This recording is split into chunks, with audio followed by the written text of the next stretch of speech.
Hello there, and you're very welcome to another episode of the Arkham Avengers FFPL podcast. You join me, the host, along with Eamon, Hector, and Captain Fantastical Mick, where we take a look to see how the managers in this league are getting on for the season. However, we'll also be talking about much more. So kick back, stay tuned, and enjoy. Hello, and you're very welcome to this week's episode. We're going to be taking a look at Gameweek 2 and how the football results worked out for our managers. As usual, the panel are here, and that means none other than Eamon, Hector, and Captain Fantastical Mick. Lads, I hope you're all keeping well this week and have been enjoying the football. There were certainly plenty of goals scored, so it's been a good game week for football. Maybe not so much for our managers. A little bit topsy-turvy there, I would have felt. Brighton are maintaining their winning start to the season, having bet Wolves 4-1. Man City are there. Arsenal have joined them. So the three teams that so far have maintained a 100% winning start to the season. For me, of course, I think the match of the weekend was West Ham playing against Chelsea. Now, they bet Chelsea 4-1. It was an enthralling match. West Ham doing really well. I know people would say all the money that Chelsea have spent, you'd expect better from them. They looked a little bit lackluster. West Ham had the upper hand constantly there against them. And Ward-Prowse made his debut for West Ham and provided 2 assists there. He was always an asset when he was at Southampton, and I feel that he's going to be an even bigger asset to West Ham. Hector, I see you're looking to get in on this. Hello, yes, and hello to everybody. I think that Spurs beating Man U was a good result. I enjoyed the match. It showed the weaknesses that were with Man U at the moment. Things not looking, I would say, stable. A little bit choppy, changey. Players not really performing the way they should be playing. And also for the Everton, not good. They lost their second match. Yes, it's not looking good, is it, for Everton? They look a bit lackluster. Calvert-Lewin went off. Where did they go? They're going to have to do something to turn the season around there, because at the moment they're in relegation country and they're not showing any signs of getting out of that there. Captain Fantastic Mick, any thoughts on the weekend's football? Oh, I have to agree with you. It doesn't look very good for Everton at the moment, especially, as you said, with Calvert-Lewin injured. They're lacking firepower up front, so they really need to get a striker in there, because you can survive in the Premiership if you're scoring enough goals, even if you're letting goals in. But if you're not scoring goals, you're not going to survive, and that's just it. Speaking of firepower, I felt that Haaland had a quiet weekend. No goals scored, not lacking there. It was a good result for Man City against Newcastle. It was a tight match. Man City, though, controlling it. And, and I think when you look at the stats there, Man City is something like, I think it was 7 shots towards goal. They limited Newcastle to 3. But then again, Man City had, I think, about 7 shots blocked, which shows, probably Newcastle were at the time. But the defence held up, and you've got to give that to them there. And, of course, Haaland not scoring will have stung some of our managers here in the fantasy football, not only in our own league, but throughout the fantasy football, those who captained them. Yes, that's quite correct. They will have got stung. Those managers, of course, then who selected Salah to be their captain, and they won't be too impressed. He took a penalty. It was a good save. Didn't think it was a great penalty. Now, he did score from the rebound, and he got 5 points for that, but he lost 2 points because the penalty was saved there. I think managers will be questioning, has Salah's best days bypassed him now? I did see him playing, and he took a few shots. One particular shot he took, he just kicked it straight at the goalkeeper. He did not look like the Salah of old. He was smiling, yes, he was engaged, but he didn't look lethal. And that would be my worry if I were a manager. But can I punt this to you here, lads? Does De Bruyne's injury impact much on Haaland's goal scoring? I mean, after all, when you look at last season, they had a great playing relationship. It was like they knew what the other player was going to do and the other player needed. And De Bruyne was always capable of feeding the ball through to Haaland, which would lead to a goal, or could lead to a goal. I think you have the right idea. I think they are good players on Man City team. And I think what they have to do is to work and think best way to utilise Haaland, best way to talk to him with the football, get him engaged, you get them engaged, and get the goals back. And of course we have McAllister got a red card. A lot of controversy about this. Liverpool did appeal it and it's been overturned, which is good. If you have McAllister in your team, you might keep him for another week. However, it's not so good, is it, lads? Because the points that he picked up for getting the red card, they stay. FPL don't remove that, as far as I'm aware. Yes, that is one of the drawbacks, that the points that have been accrued stay with him. I don't think they're reviewed unless they changed something this year, but as far as I know, they're not. So the points that he has there will remain. It's a pity, but that's the way it goes at the moment. Okay, sure. I suppose what we should do next is have a look at the managers and see what exactly the fallout was from game week 2. Now, the average points were 44 and the highest points came in at 120. Here's a look at our managers and at those players who brought in the points. Eamon, will we start you off there with first place? Yes, but first place for this week is Saka's Steel. They were in 4th place last week, so they're up. They got 64 points. They had no transfers. Haaland was the captain and picked up 4 points. Watkins was there with 5 points. Mimimo had 16. Odegaard had 11. Stupian had 11. And they had Saliba for 8 points. Rashford got 2 points. And the donkey himself, Bruno Fernandes, got 1 point. And in my view, I think these are the 2 players who are weak links in this midfield here. It's a good result to take first place. It's a statement.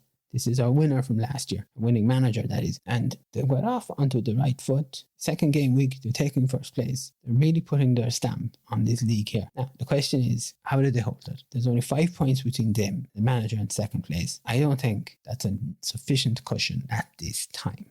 And Hector, who is in second place? The manager in second place is none other than the Taiga, and they got 50 points. They have no transfers either.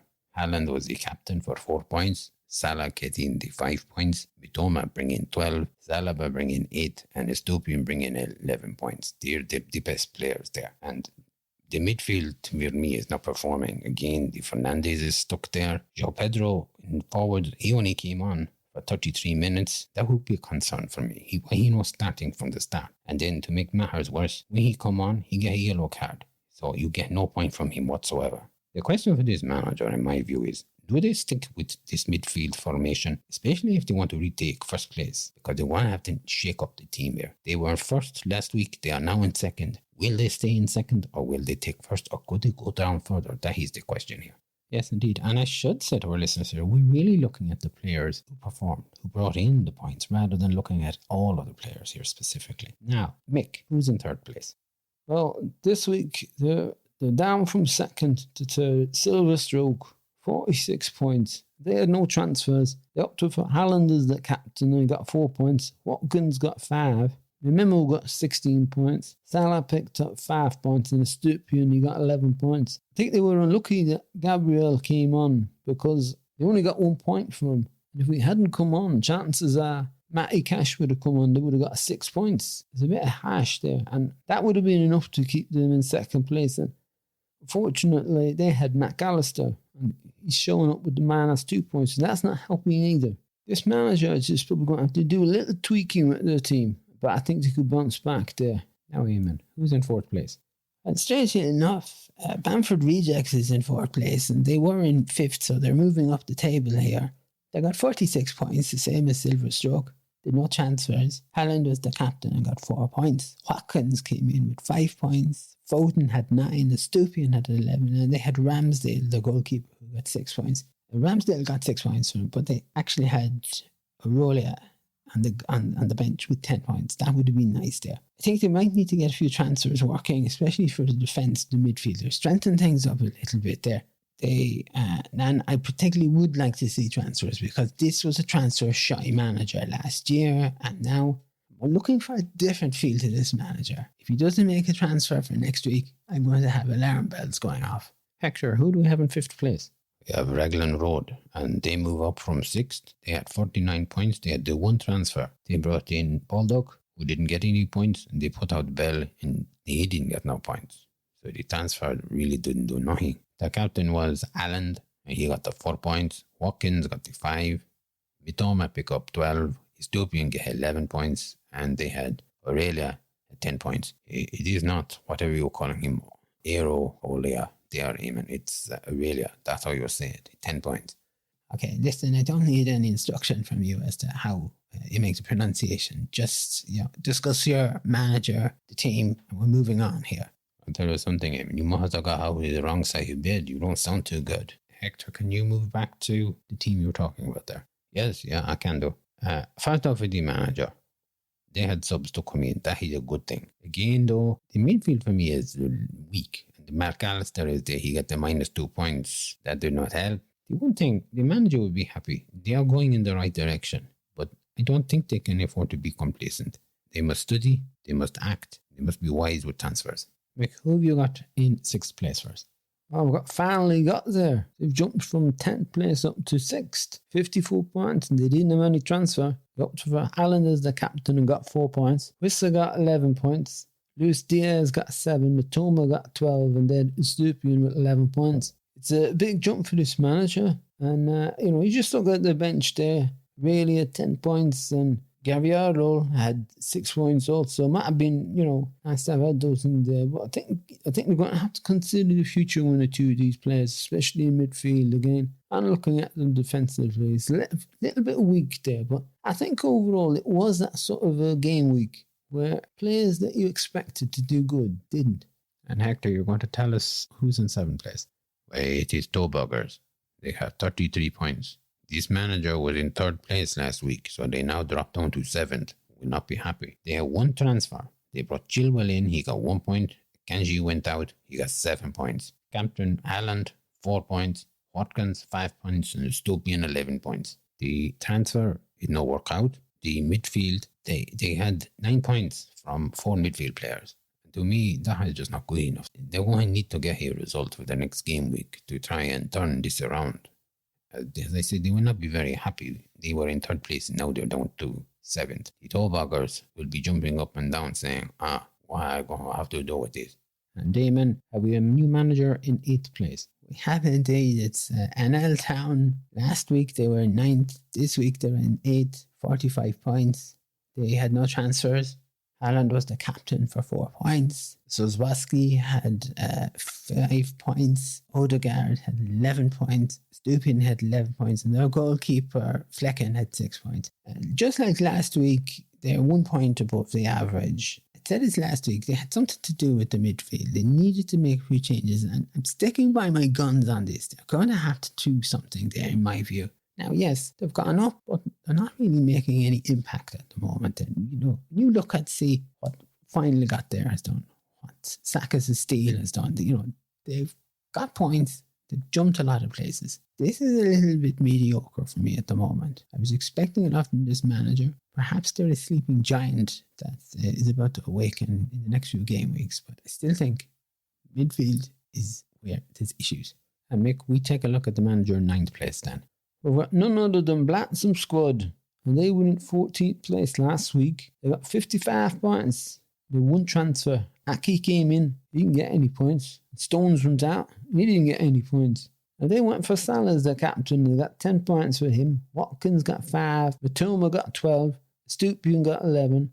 And the goalkeeper, Ramsdale, got 6 points. He went for the right captain this week. I think unless you were going to take a punt to Matoma or Stupian, Salah was probably going to be one they're going to be looking for there. They picked up points around the pitch, so they're getting a nice few points there to help move them up there. And getting up to 9th place, they're moving in the right direction. Probably a little bit hard done by the transfer. Pepper Fax is in there, and Aki didn't play, but Stones is injured, so you had to do something with that. You couldn't leave him sitting there. I think this manager will be pleased with this. They might be a little bit disappointed with game week 1, but game week 2, I think they were sitting there with a little smile on their face.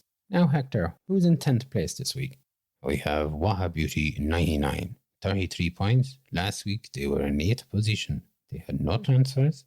They went for Haaland as the captain and pick up the 4 points. Watkins had 5 points. Chukwuemeka had 5 points. Salah had 5 points also. And Gaviardo had 6 points. The midfield, again, very weak. And they seem to be very consistent here this week. And now, of course, Chukwuemeka has a knee injury, and that's going to even put more possession, more pressure and more spotlight on the midfield, making the situation worse. In a case of the players not performing as expected and not bringing in the points as the manager would want. And like this, it's time maybe for them to start making transfers as well.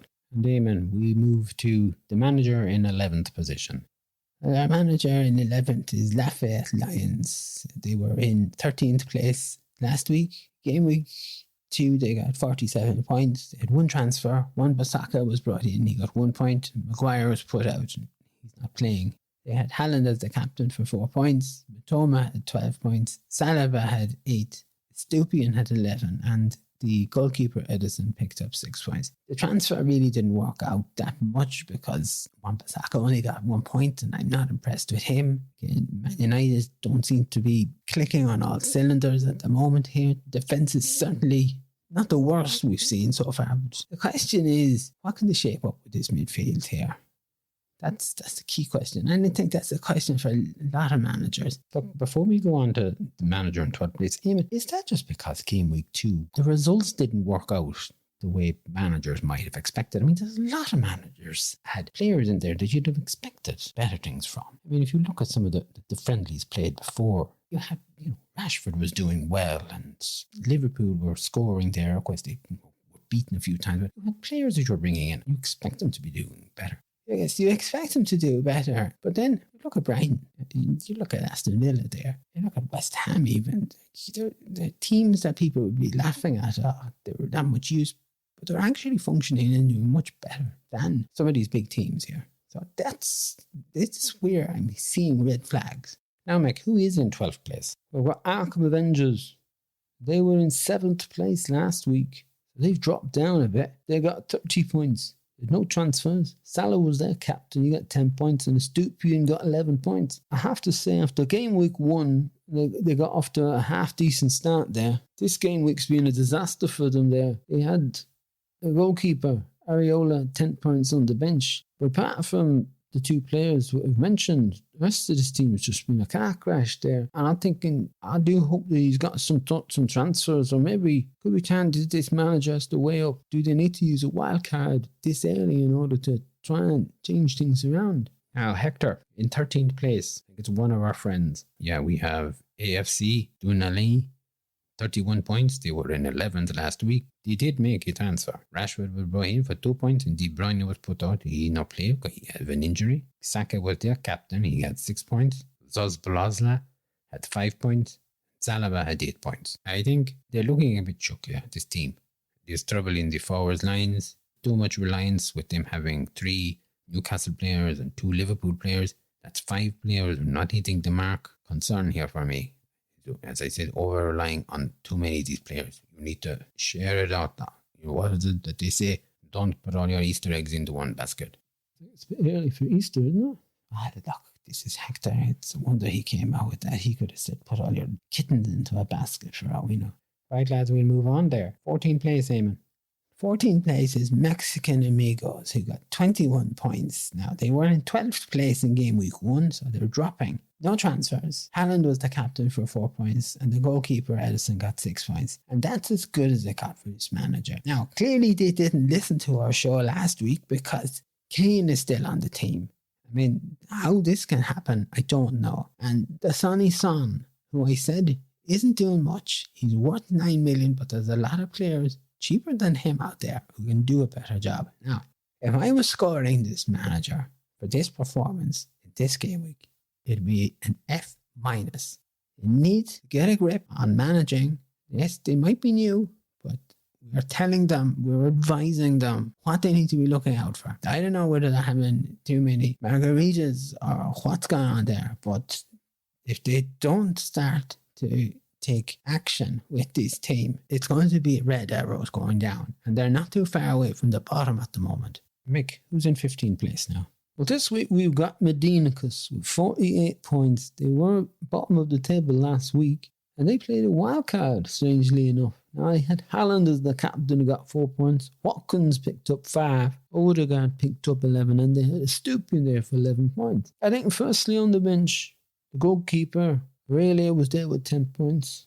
And the forwards, Semeno, he had 6 points. And those points would come in really handy, so it would be nice to get those there. I think this made some really wise choices with the players that they brought in there. And over the coming game weeks, you expect to see that those players are going to start performing. And there's going to be payoff from this wild card. It's certainly moving up the table, and that's the start. We see this when managers play a wild card, and it hasn't worked, but this has worked for them now.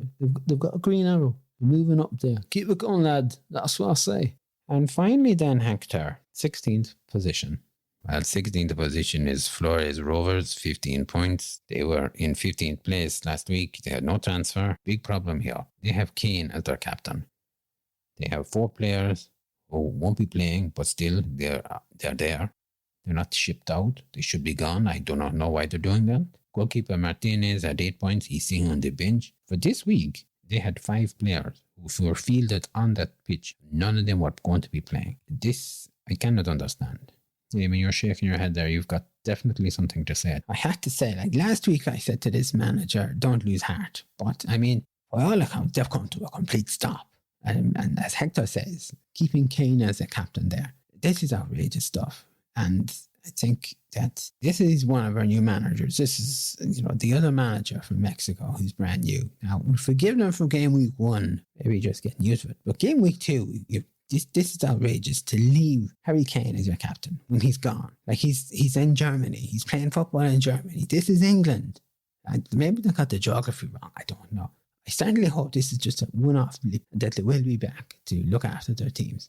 Well, we can only hope, and we'll see what the managers do for the next game week there. It was quite interesting. 12 of the managers there backed Haaland as their captain, and it didn't pay off. Now, Man City are playing Sheffield United in their next match. Would you still back Haaland? Yes, you could. I mean, I wouldn't not back him, or I wouldn't advise not to back him, or I wouldn't rule him out, is what I'm basically looking to say here. Well, I mean, you just sound like you're going around the block there. What? I thought you were going to start saying a knock-knock joke or something like that. Look, Hector, if I need any knock-knock jokes from you, I'll let you know. What I was trying to say here is that I would consider backing him, but I would also say to our managers out here that there are other players, say maybe in Aston Villa, West Ham, or Brighton, who would also be worthy captains to wear the armband. Yes, Haaland is a strong contender for game week 3. Sheffield United are looking very shook and very poor. They're tipped for relegation, and I think Haaland could have a field day with them. But just think on this before you give him the armband. Is there somebody that you think might do better? Well, I tell you something, Eamon. For all you're not having him, and yeah, you can say him. He be my captain. I'm keeping faith in him. He stuck with the armband. I stick with Haaland. Mick, what would you say on this? Haaland is very appealing, I have to say, and I do see where Eamon's coming from. But for me, I'm going with James Ward-Prowse. You just wait and see what he's going to do now. He had 2 assists in the last match. That was his debut. This guy is going to be soaring high. Well, whoever our managers opt for, they'll certainly be hoping to get more points in game week 3 than they got this week there. Okay, that's it for the football side of things there. Over to you, Hector. Thank you very much.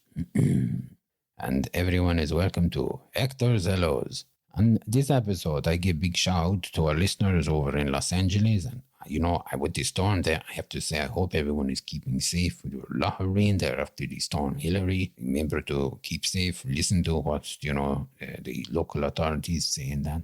Hector, could you just move on, please? I really cannot sit through this here. I'm showing concern for listeners. Yes, but you're actually starting to sound like a public safety announcement. Can you just get on with the hellos? We can wrap up the show.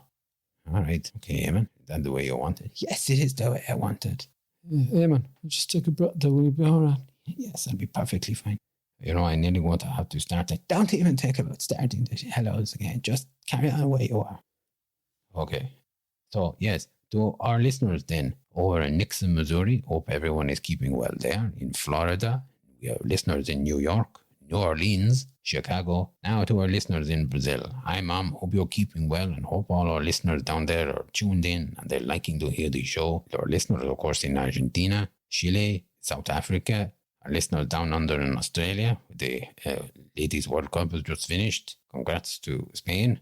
We have our listeners in New Zealand, Japan, Vietnam, India, Iran. Our listeners in Rome, Naples. We have our listeners in Germany, Paris, Portugal, Spain. We have a listener in Ashford, Kent. You're very welcome. And then we have our listeners in Birmingham, Liverpool, Ipswich, Barrow-in-Furness, a place called Loughborough. Then in Ireland, we have them listening to us here in the hills of Donegal, over in Dublin, Oranmore in County Galway, Mayo, Wexford, Cork, Cavan, Monaghan, Louth and in Longford. That's everybody this week. And I say to listeners, if you want me to give a shout out to wherever you are in the world, why don't you just send an email into me at Arkham Avengers, FFPL @gmail.com, and I give shout out for where you are. Now, Eamon, that was not that bad. I don't know why you were starting to get all up at the end. Yeah, well, I was only getting uppity because I understand there's been a storm over in California, but I mean, you just started going into a public safety announcement, and I'm sorry, I can't sit there and listen to this. All right, okay, lads. Thanks for that, Hector. And yeah, we do hope that where people are in the world, be it rain, floods, fire, whatever it is, that people are remaining safe. Okay, lads, as always, thanks for joining me this week. I hope you enjoy Game Week 3, which kicks off Friday the 25th at 8 p.m. We have Chelsea against Luton. And to you, our listeners, thank you as always for listening, following us, and for joining us on this journey this year. We look forward to being with us next week. And all that remains for me to say is to have a good morning, a good afternoon, a good evening, and a good night. Stay safe, keep well, mind yourselves wherever you are in the world. We'll be back. Slán.